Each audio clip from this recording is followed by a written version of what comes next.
Get softer, smoother, and more even-toned skin after just one use with the new Gentle Exfoliating line from Cetaphil. Formulated with a unique triple acid blend that promotes surface skin cell renewal, these gentle chemical exfoliators remove dead skin cells and refine skin's texture while hydrating, resulting in softer, smoother, more even-looking skin. Shop the new Cetaphil Gentle Exfoliating line in the face and body aisles at your local Target store or online at Cetaphil.com. There's no better feeling than a personal win, and the State Farm Personal Price Plan can help you do just that. Talk to a State Farm agent today to learn how you can bundle and save with the Personal Price Plan. Like a good neighbor, State Farm is there. Prices are based on rating plans that vary by state. Coverage options are selected by the customer. Availability, amount of discounts and savings, and eligibility vary by state. Ryan Reynolds here for, I guess, my 100th Mint commercial. No, don't. I mean, honestly, when I started this, I thought I only have to do like 4 of these. I mean, it's unlimited premium wireless for $15 a month. How are there still people paying 2 or 3 times that much? I'm sorry, I shouldn't be victim blaming here. Give it a try at mintmobile.com/save. Whenever you're ready. $45 upfront payment equivalent to $15 per month. New customers on first 3-month plan only. Taxes and fees extra. Speed slower above 40 gigabytes. See details.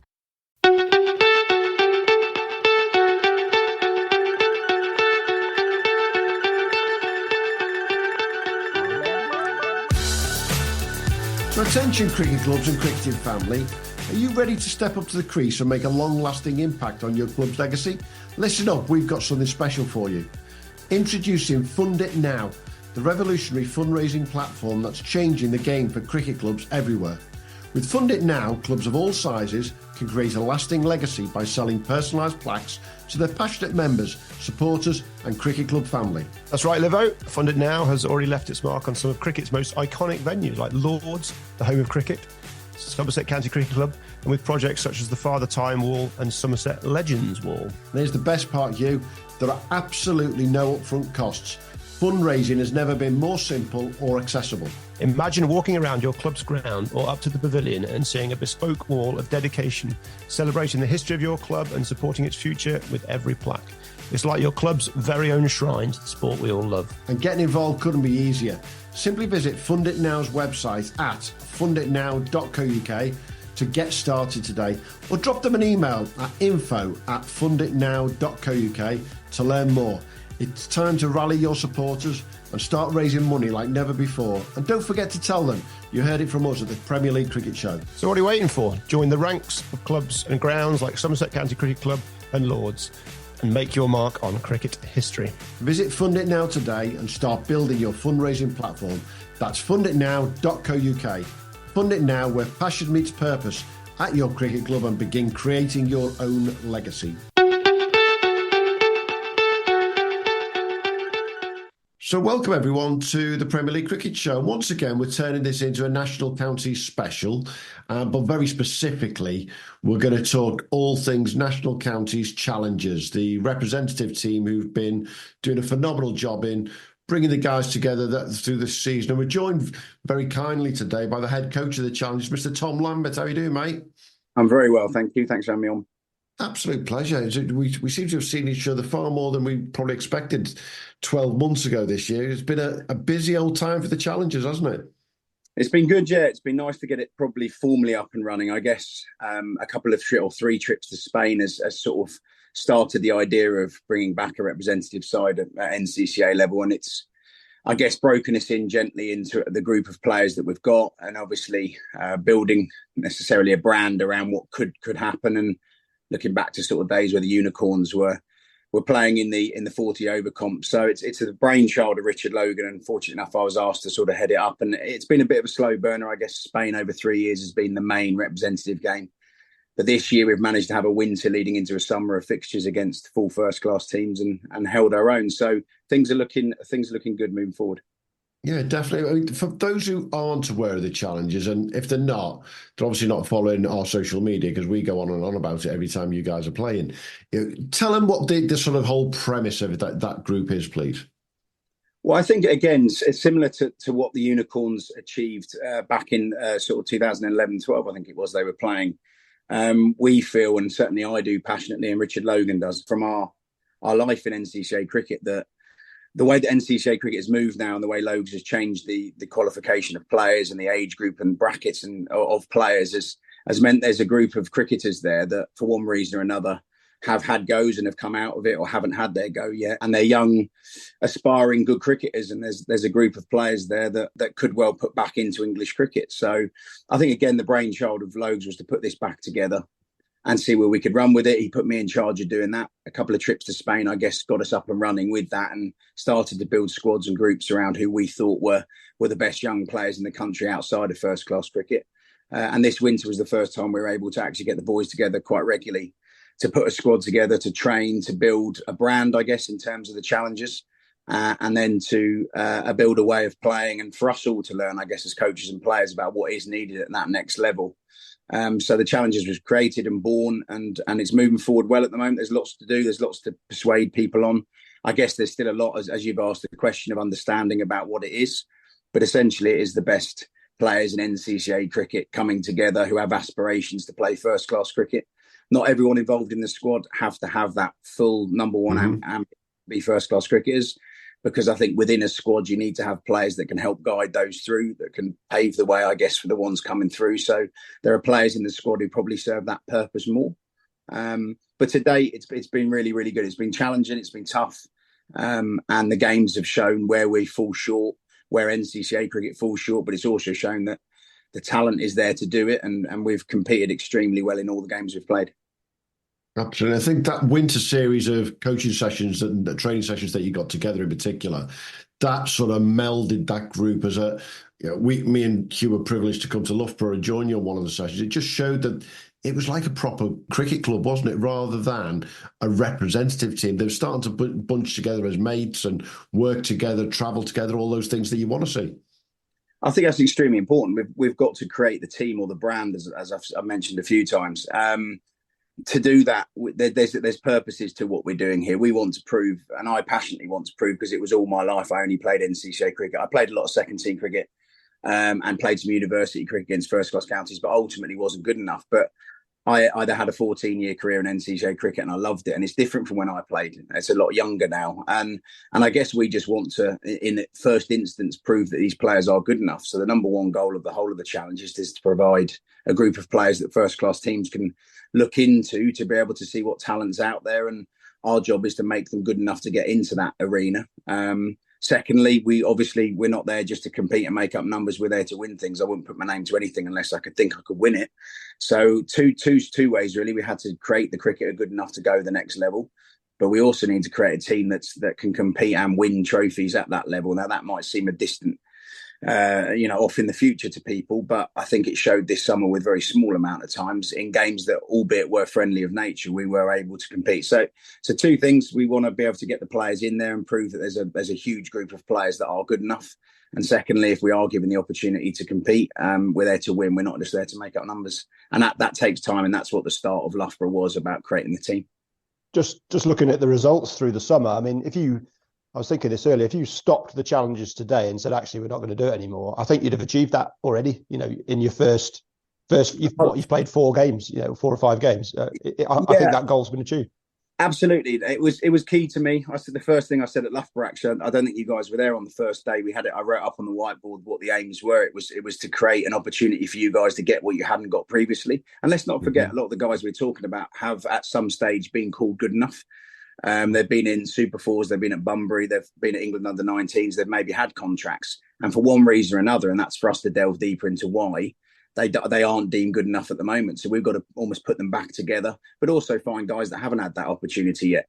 And we've done that pretty well. And then going into the games that we've played, I think the second objective I wrote up was to win. It was never about just competing and making up numbers. We want to win games of cricket. And I think if one of the main objectives me and the coaches had was let's get a win early, because if we can do that, we build a belief within the players, and that's so key. They were good enough and they can be good enough again.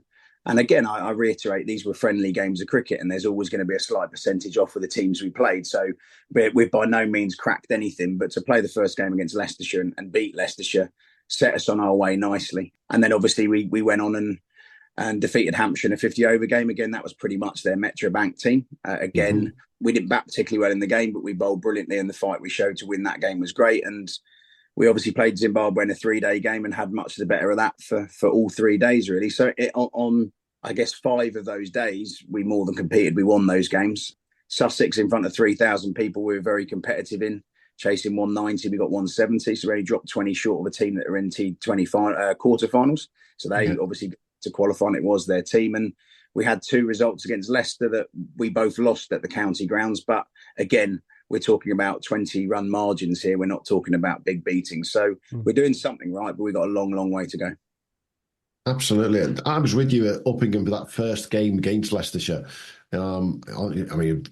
Early season, that was one of the most beautiful days we could have picked, full stop. It was stunning weather.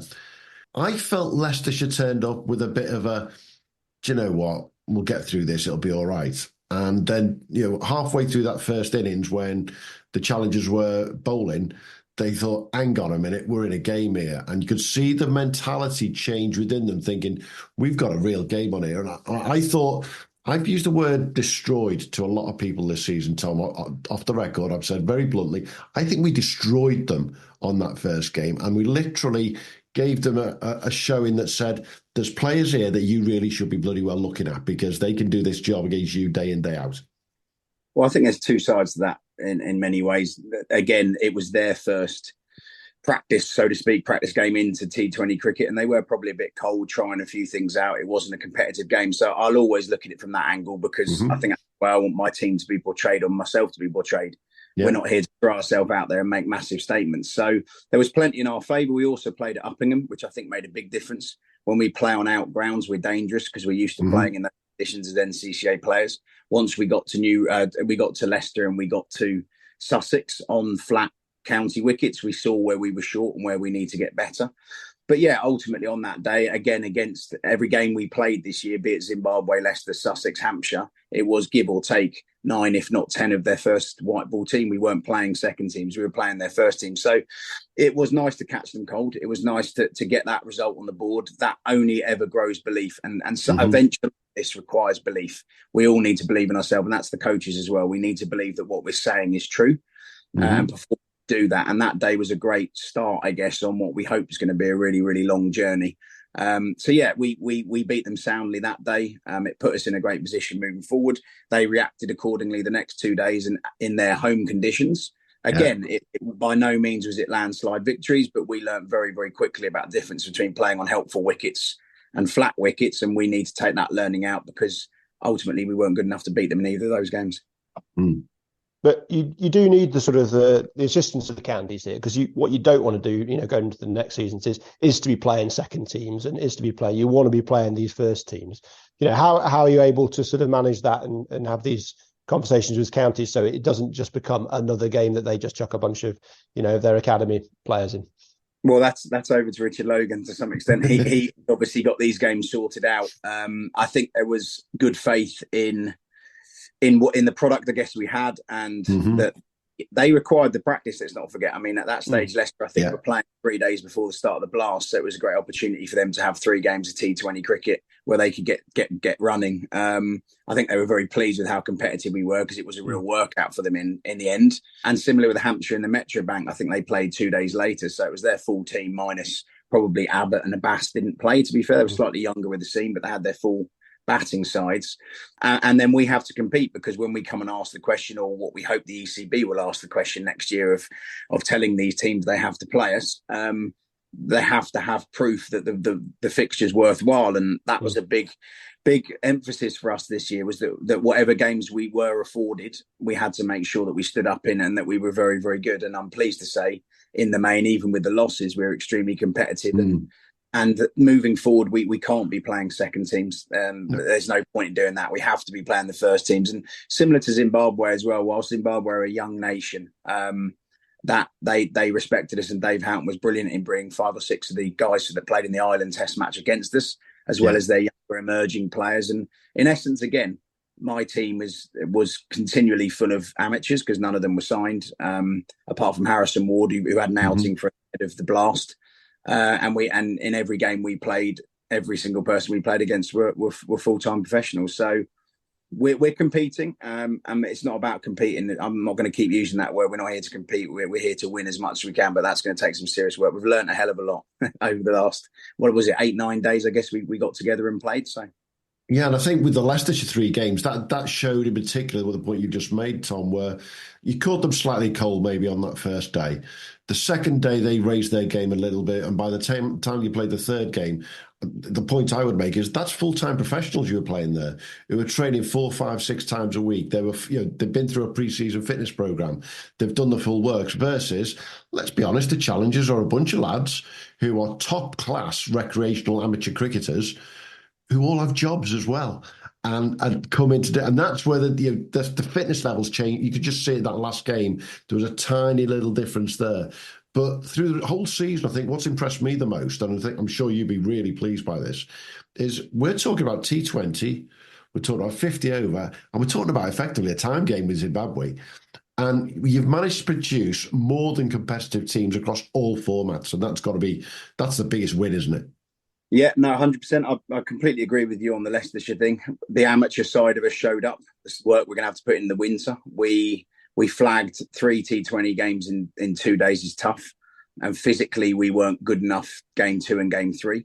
And we have to be because we're playing against professionals and we aspire to play in competitive competitions. That's a no-brainer. We need to be better in that regard. But yeah, having, I think in fairness, when you played Leicester, the catching them cold thing was not just an ability. We put a lot of work into it. We have Archie helped us with our analysis. We were very aware of the teams that were picked. We were shown who we'd be playing. We were sent that, and we could do a week's worth of work into plans against those players. Again, I don't think necessarily Leicestershire or Hampshire, or the teams we played against, would expect us to do that. But we put the work in. We have a coaching team. We came up with ideas. Tough to sell the ideas to the lads about how to go about playing Raheen Ahmed because he's a good player. But that's what we've got to learn if we're going to compete and we want to do what we've set out to do. Hang on. Fair comment, though, but Ewan Woods got him with a first baller. Yeah, he didn't put up many trees in the fixture. I mean, again, I'll always be pretty quick to say the bloke's done far more than we've ever done. Absolutely. But yeah, I mean, it was nice to have, I think we took him for 109 in 9 overs over the 3 T20s, and he didn't pick up a wicket. And this is a guy, again, from a belief perspective, lads, it's hard to send you over notes of, this is how we want to go about it without the lads looking at me saying he plays for England. It's going to be quite tough to execute that. They've got to have belief in it, and they've got to have trust that we're not going to see them as failures. If it goes wrong, you have to commit to a plan. You have to look to take him down, and that's not easy to do against a bloke that's played international cricket. They committed to it, and that alone, there's so many small gains. It's not just about winning the game. That's a big goal. But within the game, can you take on Ahmed, a leg spinner, a T20 renowned leg spinner? Can you have the confidence to do it? And when you achieve it, you'll believe the next time. And you've got to build on these small little gains. But we had the opportunity to see them. Leicester had no idea who any of us were, with respect. I think the second day they were able to go away and have a think about their plans. They used the short ball a lot better on quicker wickets against us, which we need to get better at. And ultimately, very quickly, they were able to show their class over the next 2 games. And when we have to appreciate them, the more we get known, the more we'll have to be better. But we need to be given that opportunity because there's a group of players here that, in my eyes, it's not about talent. The talent's there. What we are is all NCCA cricketers, and we have bad habits because we play NCCA cricket. And if we're going to compete at that level, we've got a hell of a lot of work to do.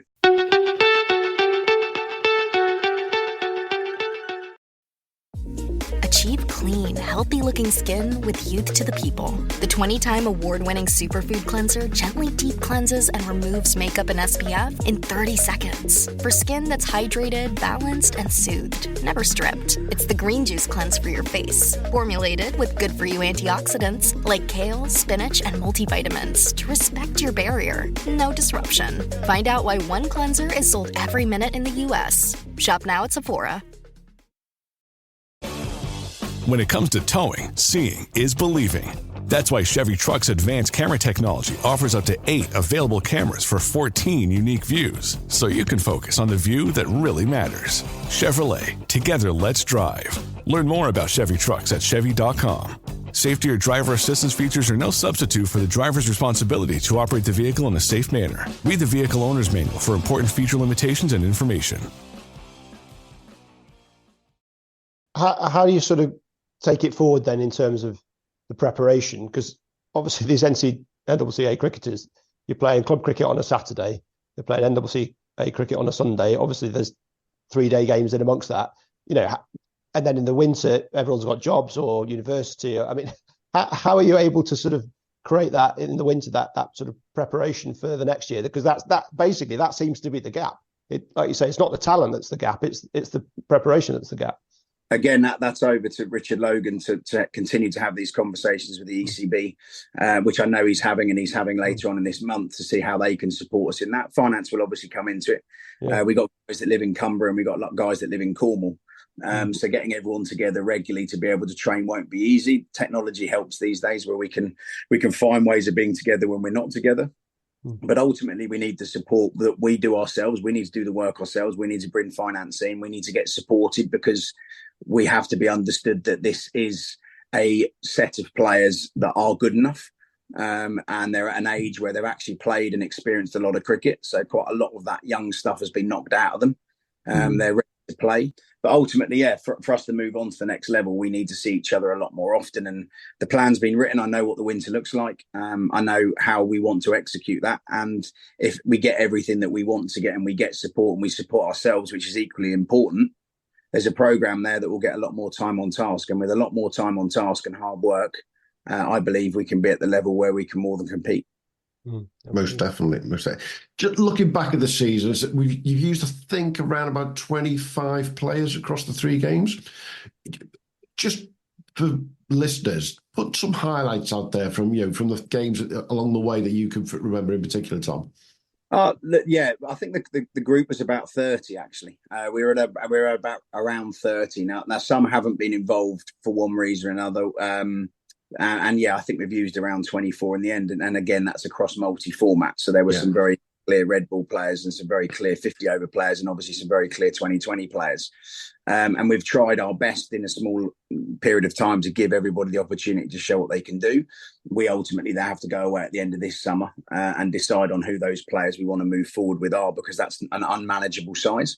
So that's going to be hard work in the next couple of weeks. We have Spain to go to as well, where we can use that to still take some new players out and understand a bit more about them before announcing a winter squad. But highlights, there were plenty of highlights. I mean, obviously, again, from a belief perspective, to see Tommy Sturgis and to see Tom Hindley go on and get a go in the Metro Bank is really, really good. For Worcester to look into a market, I guess, of players that were there and do as well as they did.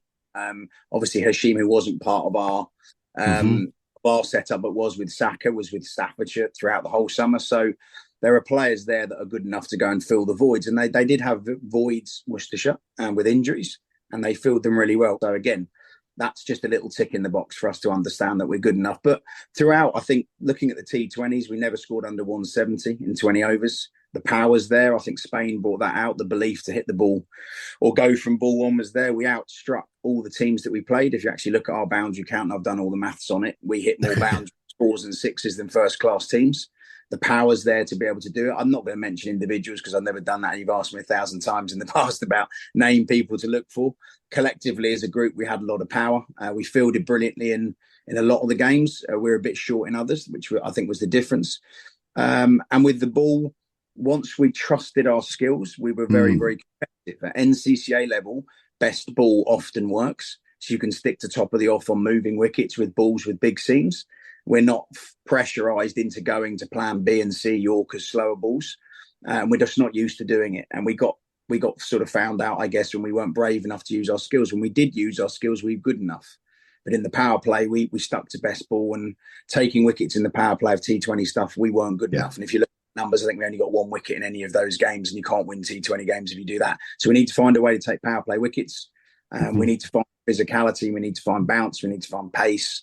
Mystery in terms of Hinners was really, really good, showed it worked. And we need to find more of him. And, dependent on what Tom does and where he ends up with Worcester, he'll be back with us or not. But we know the ingredients that work. We just need to go and find it and refine it. So certainly the power element of the batting was really good. We've got the skills. We need to be brave enough and clever enough to use them at the right time. We weren't. We need to get better at that. But again, once we did it, that was a highlight. The mystery side of the spin is there, and we need to find more of it. And in the 50 over stuff, I guess the bowling was very, very good. I think if we were to be allowed to play in Metro Banks, you play on a lot of outgrounds that might play into our hands. Absolutely. Or if you play at the county grounds, you might plough on the edge of the square on used wickets where they become a leveller a little bit like the football analogy. If you go and play someone in the FA Cup and you plough on a dodgy pitch, then the good looking football doesn't come into it, and you can find your way into competitions. They're all things we cling on to, and we believe that with intelligence and hard work, given the opportunity, we can show as a collective that we can compete and win. And then out of that collective, players will naturally fall out of that because counties will look and go, what's making them so good? Who are the good players? And they'll get taken. So that's where we're at. I know I push you every time, but I'm gonna bring a name up myself then. Okay, so let's talk about your captain, and it's the one guy I think you'll be quite happy to talk about. Your European Championship winning captain, Dan Lincoln, has captained the challenges throughout the season. He had a phenomenal first game against Leicestershire, hit Rain Ahmed for 3 sixes.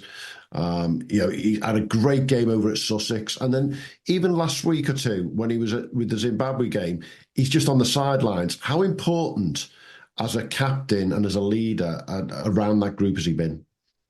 Yeah, Dan's really important. He's really important to me. He's taught me a lot. I'm a better coach for having worked with Dan. Again, I would sort of classify myself as an NCCA coach prior to working with Dan. Understanding what works at NCCA level and just repeating that over and over again has given my side, Berkshire, quite a lot of success. But ultimately, if we're going to move forward as a county to produce players, or we're going to go into this venture and do well in it, we need to understand what works at the level above and not be safe in the level that we're in. And Dan's helped me do that. As you said, at Zimbabwe the other day, he wasn't playing for 3 days, but he was continually working at making these guys better.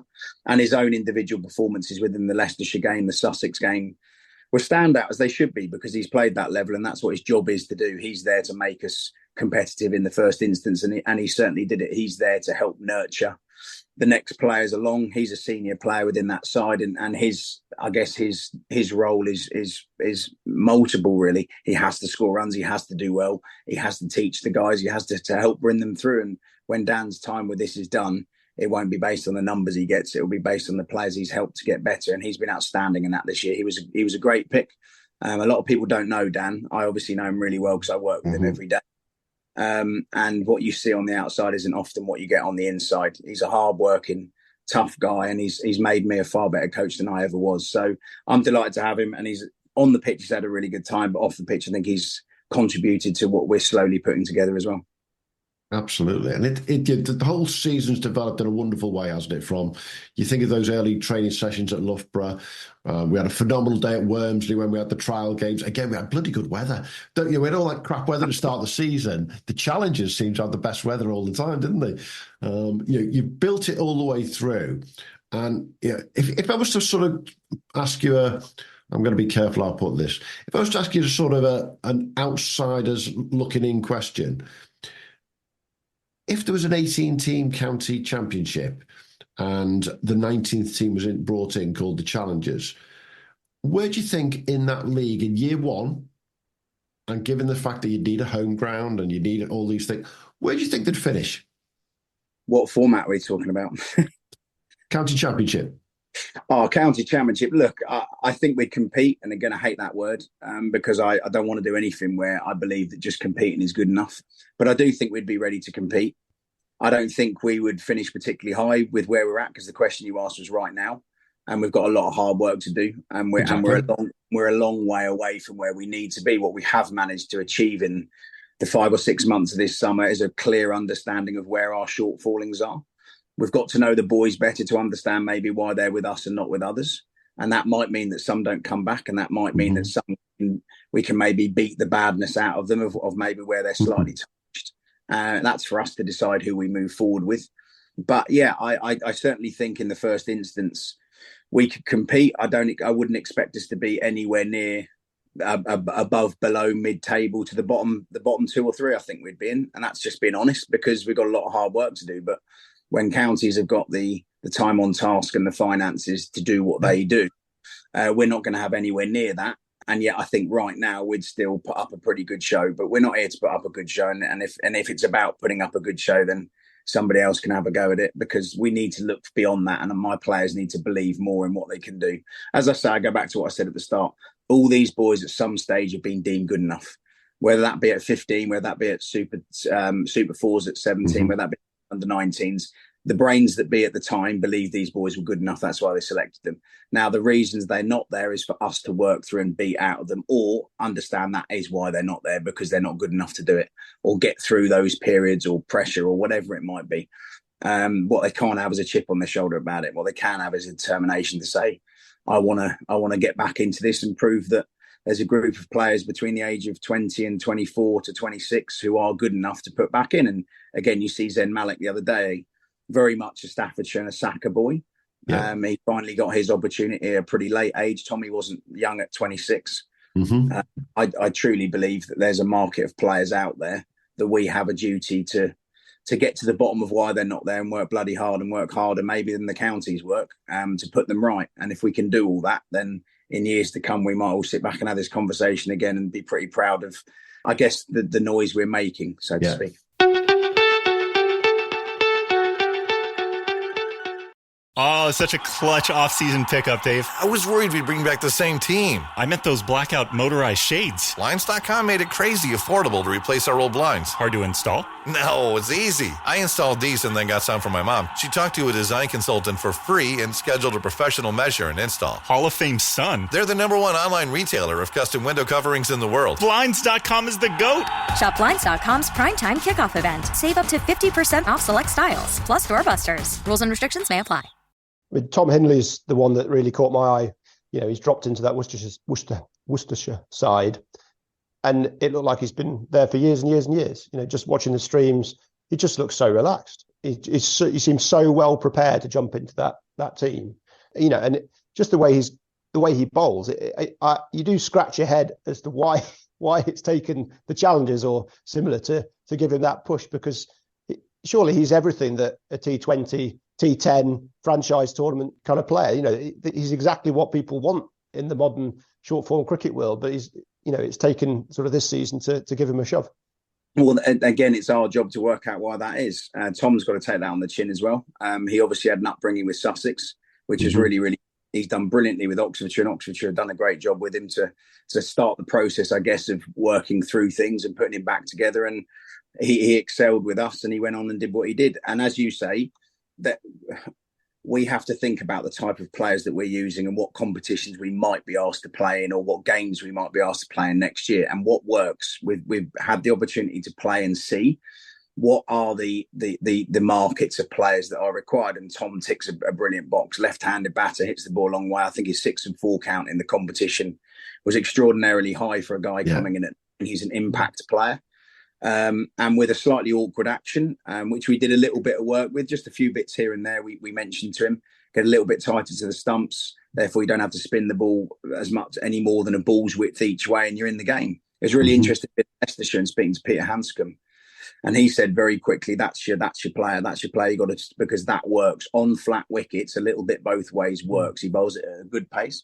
So understanding what are the modern fads. Now, do we stick to what the modern fads are? Left arm seamers, tall bounce bowlers, boys that can get the ball moving with the white ball, mystery spin.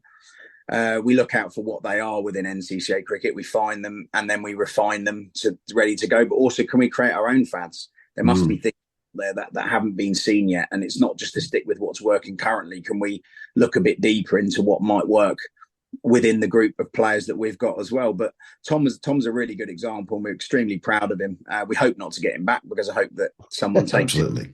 But if we do get him back, we're really fortunate to have him. But Tom's a really good example of a player that's gone through many systems. You know, Sussex stuff didn't quite work out for him. I think he had a go there, didn't he? Briefly around the COVID times, he came back out, fallen straight into Oxfordshire, done brilliantly, made them very successful. They've done some seriously good work with him. We have as well. So we're all stakeholders within these boys' development moving forward. And however big or small that is, I'll go back to the same point there. There's a group of players out there in NCCA cricket, really, really good. And Logs has got a job to make NCCA cricket as good as it can be. He needs to push the things that are going to make us better. We need to play with kookaburra balls. We need to play on flatter wickets. We need to play at the height of the summer when the wickets are at their best. And if we do all those things and we start to put the structure together, it can only get better and better, and people are going to want to play on it. And then the long-term goal, I guess, in 5 years' time is that people will look at us and go, you know, they weren't talking rubbish, and it won't be for want of try, and we'll give it a good go. Absolutely. I think you've just struck a nerve with me on a conversation we had earlier this summer with Peter Hatzoglu about what's out there in terms of players right now, and finding that, you call it a fad. We all know there was a fad with slow left armers, and England couldn't play a slow left arm to save their life a few years ago. We encourage anyone who wants to play slow left arm, go and face the Liverpool competition week in, week out, and you'll find out what it's all about. But Peter made the point that it's now about mystery spin more than slow left arm. It's about finding that batter who bats differently versus everybody else. Because let's be honest, they've all got the coverage and they've all got the video streams from all around the world to see exactly what it is.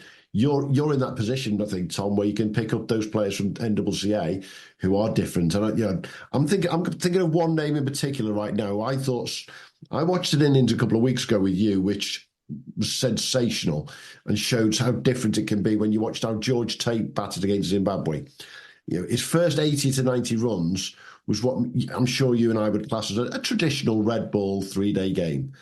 He then moved on past a ton, and you saw something that was, well, it'd be straight out of, people would say, European cricket in T10. It was left, right and centre, wasn't it? That's the sort of different player you're looking at, isn't it? Well, it's all in there. Again, I think all the players have got this, and they've all got it because they've been through pathways, whether that be university cricket, first-class academies. It's all in there. It's about getting it out there. And I guess the hardest job that me, Dan Logues, Eddie Burke at Lincolnshire, who helps me, Darren Thomas, who helps me out, and Brad Wadland, who are helping me with the coaching setup. We got to have an eye for these things. And numbers are not everything. Numbers, weight of numbers in NCCA cricket doesn't say everything. What is it about that player, that slight point of difference that might achieve on flat wickets, that might achieve against the bouncing ball, that might have a mystery element to it, that might confuse? Peter Hostakoglu, whatever his name is, I can never quite pronounce it, but I was watching him play. He's playing in the Max 60 with Hempy at the moment. Yeah, he so is. Hempy played last night and got 24 in 12 and 27 in 17, I think. So he's going out competing at that level. And they've got, Davey Warner, people like that are playing out in that competition. So Hempy's got getting a go. He's got to take his chance the next 3 or 4 games. But the world draws, so you're never that far away. Maybe you're not as far away as we previously believed in NCCA cricket. No. He just joins the list, I guess, of Sturgeon and Hinners and a few others that we want to push on. But it's not necessarily a numbers game. It's not the weight of runs or wickets that players get. It's the way they do it, because certain things work at that level. And weight of numbers in NCCA can often be an ability to be able to master NCCA cricket. Well, unfortunately, mastering NCCA cricket doesn't necessarily master first-class cricket. And we can only be as good as we can be in terms of understanding from a talent ID what might work. That's on us. If we're not good enough as coaches and selectors to do it, then the whole thing will fail. But if we can get the right players, then we work with them and we make them better. And I'm going to suggest, in a very strange analogy here, that's no different to the way Brendan McCullum and Mr. Stokes have gone about putting their team together over the last couple of years. There's been, the press have been all over them when they bring someone in who's only played 3 first-class games. Oh, why are they getting a game? It's because they're seeing something behind that. They're not looking, as you say, just at the numbers, and that's where you're coming from, isn't it? 100%. Again, all coaching or all pathway development or team creation is plagiarism. You've got to look out there and see what's worked and what's currently working, and that takes hard work. That takes investing in the sport, giving a time to it, being an enthusiast in it, and working out what works. But absolutely, I mean, Zach Crawley's numbers aren't great, but they'll stick with him. And when he produces, England win Test matches. Shoaib Bakir, who obviously I know from his time that he had with Surrey, we played against them going into the Middlesex system, into our system, back into or into first-class cricket, is a tall guy who gets bounced, who puts a lot of spin on the ball. His numbers don't stack up, but an appreciation of what might be does, and you got to throw him in there to get him better at it. And good luck to him. And I think he's got 2, 3, 5 wicket hauls in Test cricket now. He hasn't got them first-class cricket. So, look, we're all plagiarists. I think that things like that with England and what McCullum and Stokes have done give everybody hope, and hope's so important. I saw a thing that the keeper Sam Billings said at the end of the 100 yesterday, that the tournament, for all its pros and cons that people have on it, domestically, the domestic players are very, very good with 3 overseas players. He likened it to only under the IPL in his quotes.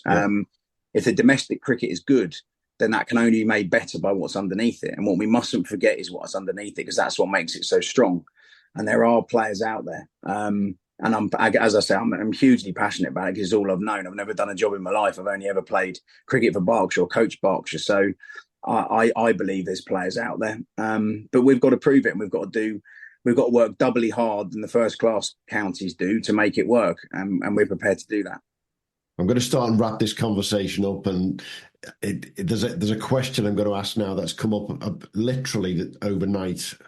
A friend of the pod, who is one of the nicest writers out there in cricket, Annie Chave, writes extremely well about county cricket. Somerset devotee. She's done a great piece in the cricket paper yesterday. I might as well have written it, to be frank, talking about bringing the NCCA counties in to an FA Cup style competition with the first class counties and bringing it all together. Yeah, it's slightly outside of the challenges remit conversation, but it brings that whole subject together there. Do you think that's something that would again grow this conversation and bring that challenger conversation higher in the public domain? Yeah, absolutely. I played in it. In my playing days, we played in the Cheltenham and Gloucester, and that was taken away from us, and maybe for good reasons. We've had the showcase games the last couple of years, and I think, what have we had? Eight victories over the 3 years, I think. Three this year. Three this year, but on the flip side of that, Ian, that's 3 and 18. There's also 15 teams that didn't win and didn't compete. So but that's like the FA Cup. Yeah, true. No, it is. But I think we can all do more to make. We can shout louder when our numbers are really, really good. And if all 20 of us are working together and we're all understanding what this is. And again, I think that's the job of Richard Logan as well, to make sure there's clear communication between what the challenges is, what we're trying to achieve, how we're trying to go about it. But we've all got to be good enough, because if we've only won 8 out of 60 games effectively over 3 years, then we're not quite there. We've got to earn the right. And I think that's a big thing for me and my players. We don't talk about how unfortunate we've been or how lucky we are to not be there. You're not there, lads. And you've got to earn the right to be able to do these things. It might take us another year of earning the right. It might take a lot more hard work. Yes, we've won games, and yes, we've competed. But you've got to bang that door down. You don't do it by winning the odd game here and there. And at the moment, we've got a lot of hard work as NCCA counties and as a challengers team to continue to persuade people, but we've made a damn good start to it. All the counties have. Lincolnshire, brilliant, winning that game. Bucks, brilliant, winning that game. Who else won? Remind me. There was another. Cheshire beat Derbyshire. And Cheshire mauled us in the semi-final. And there are some really good. There are some really good sides out there. And we've got to keep banging the drum. We've got to keep the availability of players right. We've got to keep selling this to the counties and the young players, because it is a really, really good brand of cricket. But what we can't do is ever let ourselves down, because I guess we're at a position now, and Loads has put us there, where people are talking about us. What we've got to do is drive that forward. What we can't do is take a step backwards, because if we do, we're giving the first class counties and the hierarchy the ability to say, well, I told you so, you weren't good enough. And if we get that, we deserve it. We've got to keep doing stuff to be able to maybe change that line of thought that they have, and a team like Worcester might appreciate that there's talent out there, and they've gone and put together a brilliant campaign to get to a quarter-final with young players brought in from the outside. May they be the rule moving forward and not the exception. There's something out there for us to grip onto, and every little bit that we can grip onto, we need to drive it forward, not just sit there and celebrate it and say, oh, how great is that? It's a door open. We've got to push it as far wide as we can, because at the minute it's literally just ajar. So a lot of work to do. Well, I think Worcestershire's, opened that door, and the other counties are going to be looking at them going, oh, wait a minute, there's a source there, there's players there. I think a lot of those counties were not looking, and Worcestershire have been proactive and actually gone for and had a look at this. But the other counties now, you might find that it's a lot busier in the market next season, or hopefully it is. Here's a stat for you, Tom. Matchday squad last week at Old Trafford for Worcestershire, 13 players, 10 of which had played Premier League cricket this year and had accumulated just over 100 games between them. If I'd have gone down the route of NCCA, the numbers, how big they were there as well. That talent pool is huge, isn't it? It is. Again, I still believe that the talent pool that's there harbours an attitude of, I was good enough, or a slight feeling sorry for ourselves. We're getting in a position where we are having numbers that we can talk about, not shout from the rooftops, because the numbers aren't good enough at the minute, but we can certainly talk about what we've got to keep doing as national counties, squads individually, the 20 of us, we've all got to work together to keep driving this forward. We have to make the competitions better. We have to make sure that everybody feels part of something that in 5 years' time, we might all be really, really proud of. NCCA, in my opinion, cannot exist as just being something that is done on a Sunday, Monday, Tuesday. It has to have purpose. If the ECB are going to invest in it, it has to show rewards of that. And we're starting to get small rewards with players. Those small rewards have to be monumentally big rewards in 5 years' time, but that isn't going to happen overnight. But as I say, those numbers are really, really good. And your job on the podcast is to shout it from the rooftops. Absolutely. And you guys do a brilliant job of it, as others do. Our job is to make sure that we follow that up, because it can't just be one thing. It needs to be a multitude of things that we can actually sit down with the ECB and say, we truly believe there is a group of players here that are good enough to give back to English cricket, because if they're not, what's the point of funding them? Absolutely. We'd say 100%. We didn't need to be sold on it, to be frank. We were there before it even started. But the selling of this to the public is something that we are very proud to work with you guys on, Tom, and we'll support you absolutely throughout. Give a shout out while I can to Elliot, who's been doing a lot of work this year as well. I'll say it very quietly, but look out for a lot more coming from the challenges when it comes to socials in the coming weeks and months, because Elliot's done some phenomenal stuff that you haven't seen yet, and it'll go out there. The story that we want to tell it is of this gap, and close that gap as much as we can. I think the words bridging the gap are used on the NCCA website. It's doing that, and you guys are rising to the challenge. That is the hashtag that we use for everything that goes out there. And let's be honest, the next big one for you guys is to go back out to Spain in a few weeks' time and win that championship again, isn't it? Yeah, no, we're really looking forward to that. It is a great competition. It's one that I can't sell it to anybody. If I talk to people that have been there, it's the greatest thing they've ever done. If I talk to people that haven't been there, it's a joke to them. I have to have the fortunate nature of being able to go out there. If you ask Harrison Ward or Tom Hinley or Jaffa Chauhan or Alex Russell what the experience did for them, they'll say it's hard work. It's under pressure. You have to win games, because if you don't, it's embarrassing, because you're supposed to be out there to win. And I think that molds types of player. There's a way of playing T10, which we know, which is very attacking. And again, in a small way, it was nice to sit in a changing room at Leicester and be able to say you've out-boundaried a first-class side here with all their overseas players in it, because you have a belief and you have an understanding that you won't be criticised if it doesn't work. You have to go out and ball strike. And all those players that did it have all gone to Spain virtually 3 times. So there's huge merit in doing it. It creates a bond. It creates a togetherness as an NCCA identity. I know we don't go out as the challengers, we go out as an England 11, so to speak, but ultimately it is an NCCA side now. And we go out there and we have the opportunity to represent our country, and we have the opportunity to bond, we have the opportunity to problem solve on the spot, because it is like nothing you've ever experienced. And you also get the pressure of it, and you have to play under pressure. And I've spoken to Harrison Ward a lot about it, and he's obviously done really well in cricket. He's having a great season in the Blast, and good luck to Sussex finals, semi-finals, and hopefully, obviously, on finals day as well. We're rooting for them because of Harry. We just need to make sure that his opinion of that, it did help me to have a certain way of ball striking, have a certain clarity on boundary hitting. It only might be a small amount, and all these little things, as I say, there are people out there that shout from the rooftops about having complete ownership of player development.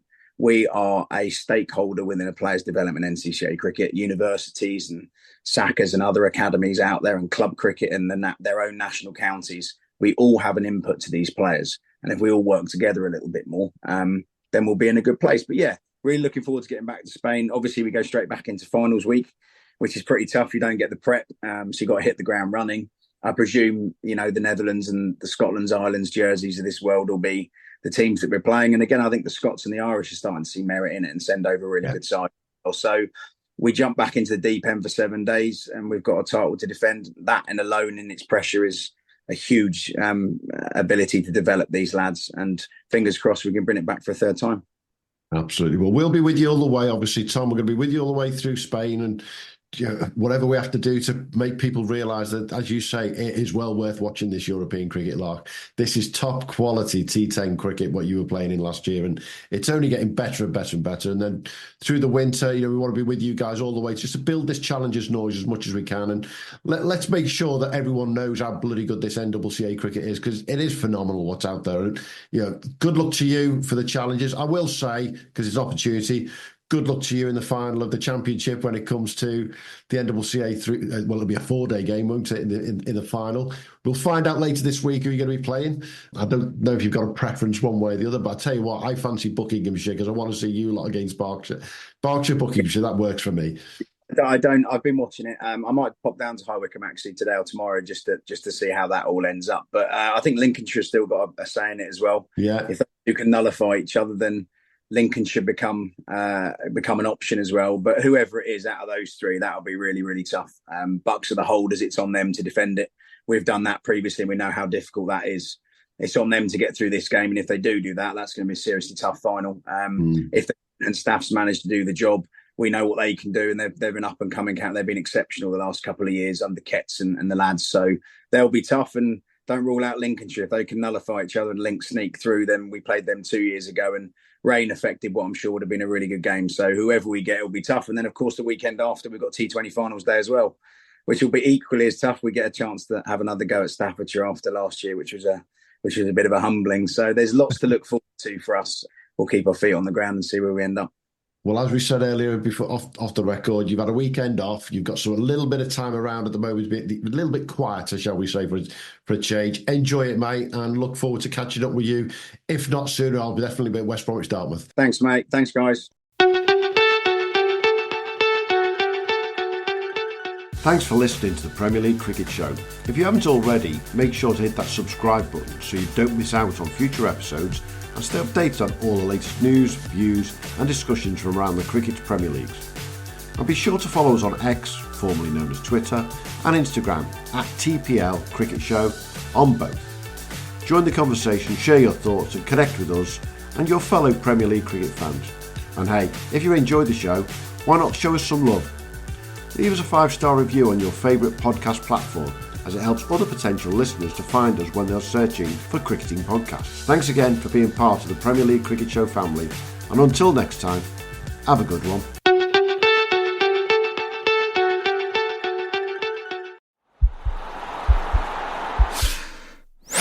This podcast is part of the Sports Social Podcast Network.